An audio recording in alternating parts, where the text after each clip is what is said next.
ओम साई राम। साईं सा चरित्र अध्याय 28। साईं कृपा से ग्रंथ अनुलेखन। दामू अरला के रुई अनाज के सौदे। आम्र लीला। साईं कृपा से ग्रंथ अनुलेखन। जब भक्त का विश्वास दृढ़ और परिपक्व हो जाता है तो उसका मनोरथ भी शीघ्र ही सफल हो जाता है।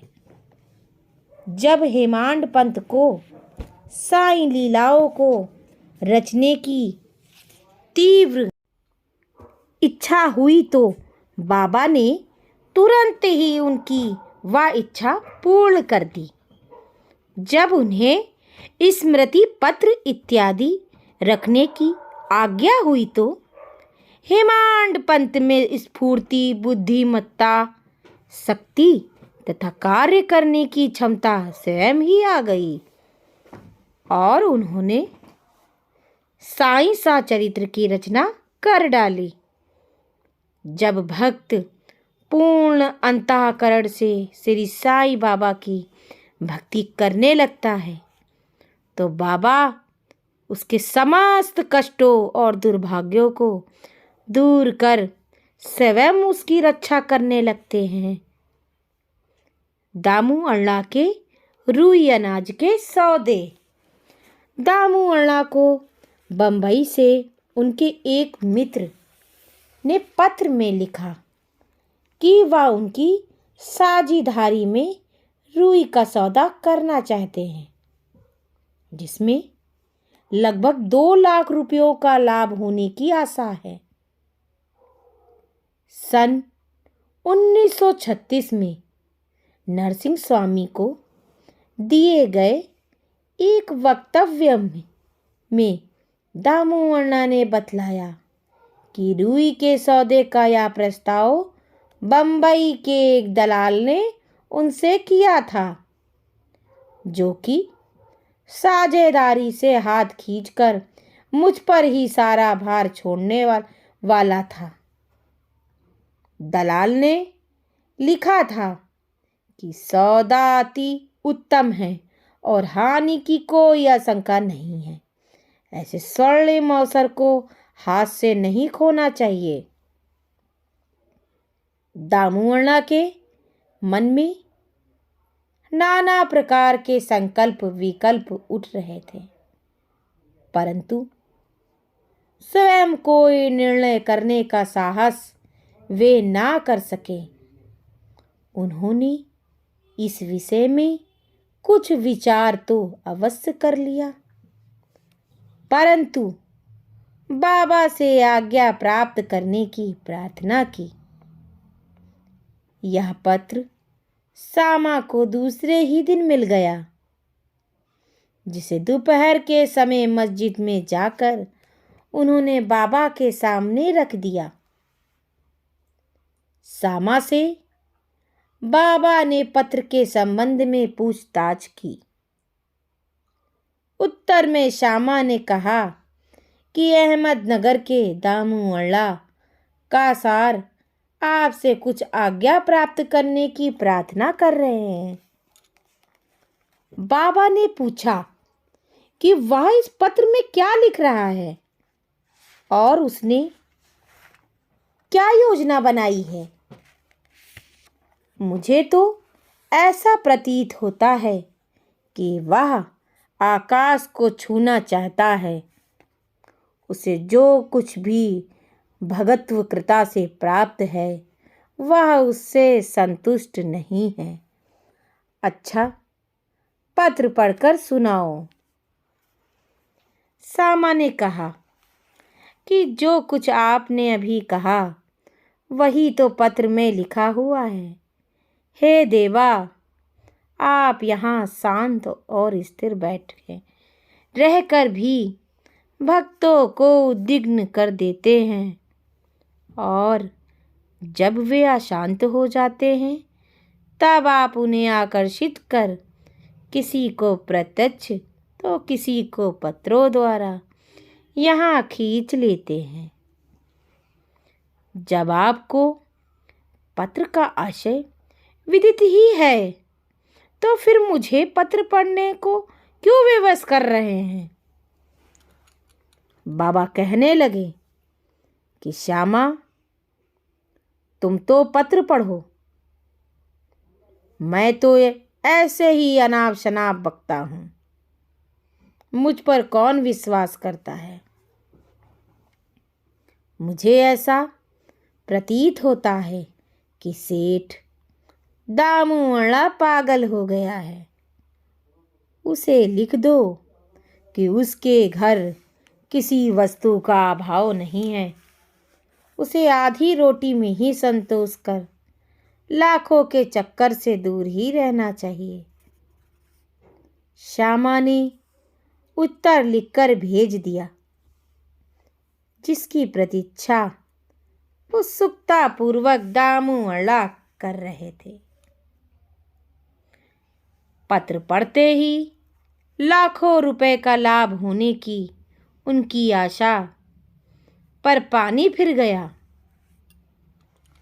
उन्हें उस समय ऐसा विचार आया कि बाबा से परामर्श कर उन्होंने भूल की है, परंतु श्यामा ने पत्र में संकेत कर दिया था कि देखने सुनने में फर्क हुआ करता है, इसलिए अच्छा तो यही होगा कि स्वयं शिरडी आकर बाबा की आज्ञा प्राप्त करो। बाबा से स्वयं अनुमति लेना उचित समझकर वे शिरडी आए। बाबा के दर्शन कर उन्होंने चरण सेवा की, परंतु बाबा के सामने सौदे वाली बात कहने का साहस वे ना कर सके।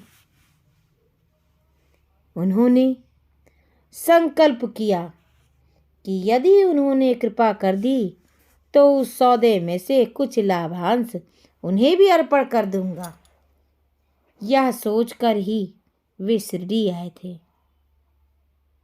बाबा के दर्शन कर उन्होंने चरण सेवा की, परंतु बाबा के सामने सौदे वाली बात कहने का साहस वे ना कर सके।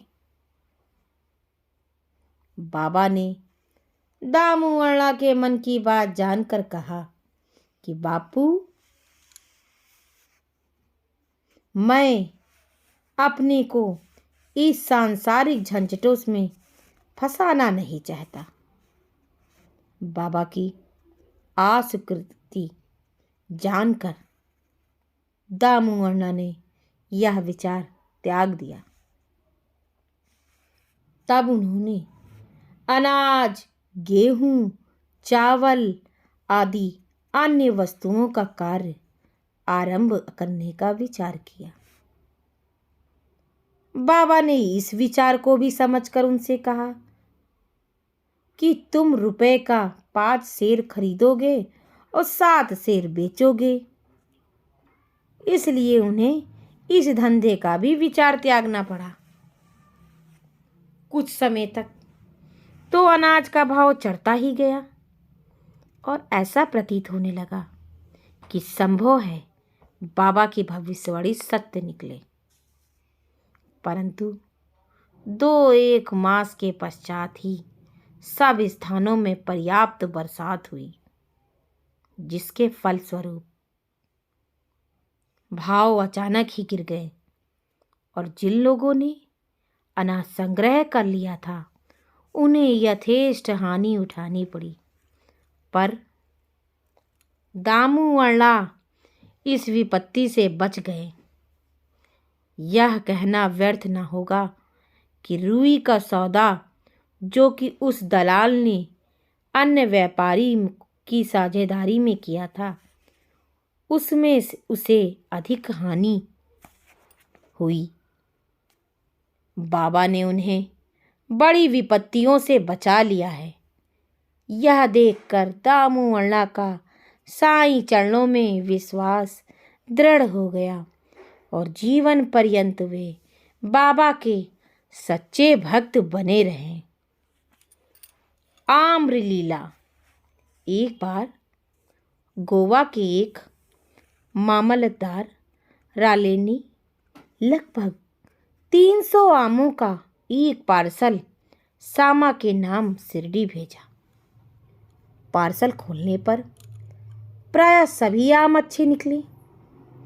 भक्तों में इसके वितरण का कार्य सामा को सौंपा गया।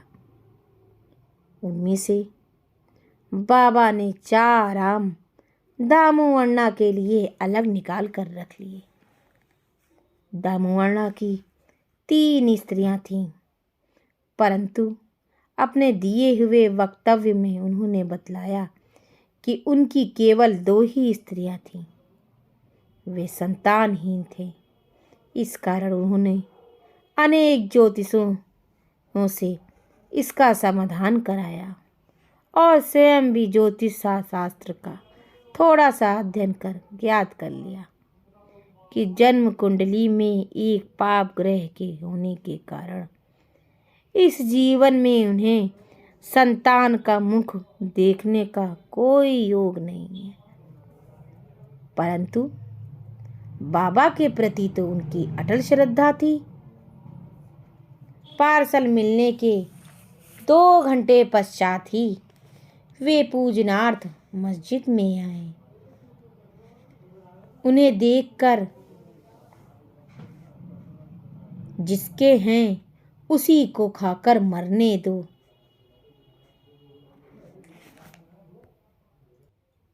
इन शब्दों को सुन दामू अण्णा के हृदय पर वज्राघात सा हुआ। परंतु मालसापति ने उन्हें समझाया कि इस मृत्यु शब्द का अर्थ अहंकार के विनाश से है और बाबा के चरणों की कृपा से तो वह आशीर्वाद स्वरूप है। तब वे आम खाने को तैयार हो गए। इस पर बाबा ने कहा कि वे तुम ना खाओ, इन्हें अपनी छोटी स्त्री को खाने दो। इन आमों के प्रभाव से उसे 4 पुत्र और 4 पुत्रियां उत्पन्न होंगी।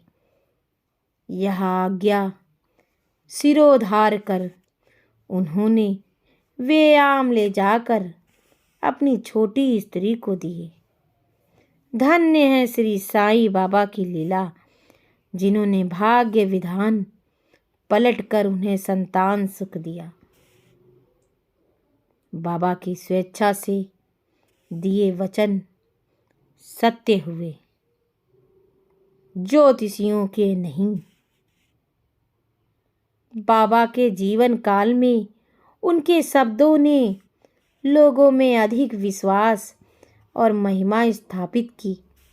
परंतु महान आश्चर्य है कि उनके समाधिस्थ होने के उपरांत भी उनका प्रभाव पूर्ववत ही है।